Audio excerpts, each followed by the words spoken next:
Hey guys, if you're getting the unable to sign into EA account error in College Football 27, don't worry cause there are a few fixes that usually solve the problem. First, make sure your PlayStation or Xbox account is linked to the correct EA account. A lot of players run into this error cause their console profile is connected to an old EA account they no longer use. Next, try resetting your EA account password. Even if you know the password, changing it can refresh your account credentials and fix sign-in issues. After resetting it, completely close the game and launch it again.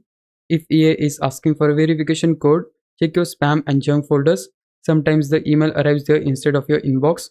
Another quick fix is to sign out of your console profile, sign back in, and then restart College Football 27. This can refresh your connection to EA servers. You should also check whether EA servers are currently down. If there is a server outage, you'll need to wait until EA resolves the issue before you can log in. And finally, if none of these fixes work, restart your console, reboot your internet router, or reinstall the game as a last resort. Those are the best ways to fix unable to sign into EA account error in College Football 27.